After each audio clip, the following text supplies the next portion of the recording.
Okay, the last thing we're going to do today is section number 5 here, and it says Modeling with Mathematics.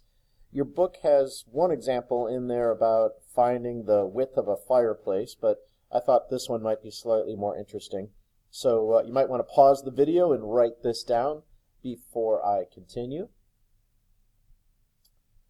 Okay, so if you can't quite make out my artwork here, I have some train tracks coming in. And we're kind of looking at it at an angle here. So this represents the x-axis, and you can write that in if you want. This is the x-axis, and it is at an angle. So this is positive 5 and positive 10. So this is intersecting somewhere between 5 and 10. And on the other side, this is negative 5 and negative 10. And then this is supposed to be right in the middle, figuring out how high it is. And over here on the right, you see an equation. It is a polynomial expression like we've been doing, and it says here that that represents the equation for the arch of this train tunnel, and we're going to be asked to find not only the width of the tunnel but the height as well. So what I have to do is first off use this formula right there, and so I'm going to write it down, but I'm also going to go ahead and set the y equal to 0 just to save myself a little bit of space. So I'm going to put 0 is equal to, and then I have negative 5 over 16, and in parentheses I have x plus 8 and x minus 8. Okay, I'm going to move this up a little bit so you can see everything I'm writing. All right, I'm going to change colors here, and I have to get rid of that term right there. And it's actually not a bad thing to do. If we want to get rid of a fraction, you might remember we multiply by the reciprocal, and I can put it anywhere, but since I don't have any room to write here, I'm going to just put it right here. So times, the reciprocal would be 16 over 5, but also I want to make sure it stays negative. So if I ignore this part in the middle right there, negative times negative is a positive, so that cancels out. The 16 cancels, and the 5s cancel. Now I do that on the other side as well, but if you notice it's multiplied by 0, so the result is going to be I still have 0 on the other side. So essentially I'm just getting rid of that fraction, and that's what it's going to look like it just disappeared. So we have x plus 8 and x minus 8 multiplied together. And what we've been doing in this lesson is that with the zero product property, one of these two terms has to be 0, maybe both.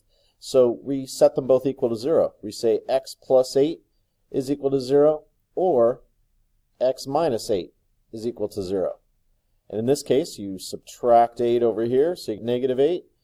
And on the other side, you add 8 to both sides, and you get positive 8. So your answers are negative 8 and 8. What that means, though, in terms of our picture, is that this side of the tunnel is located at 8 on the x-axis, and this side is located at negative 8. So we really just have to figure out the distance between them to come up with our answer. So basically it's just 8 plus 8, but you can also do it a little bit more formally here. You could say the width, I'll do it right here, width is going to be, let's do it this way, absolute value of negative 8 minus 8, and then that would be equal to the absolute value of negative 16, and that is going to be 16. And the units they gave us here, I'm looking at my paper, we're in feet, so this is 16 feet. That would be for the width. Now for the height, that's actually not a terribly bad thing. I'm going to go look back to my original problem here. I'm going to go ahead and put in a line here. Now to figure out the height, that one I really just need to figure out what this would be if the x's are also 0, if you want to think of it that way. Okay, so that y is not going to be 0 anymore because y is going to be what the height is. So I'm going to have negative 5 over 16, but I'm going to have 0 plus 8, which is, of course, 8. and then I'll have 0 minus 8, which is negative 8. So this isn't a hard problem to put in. I'm going to have negative 5, 16, and then that's going to be times 8 and times negative 8.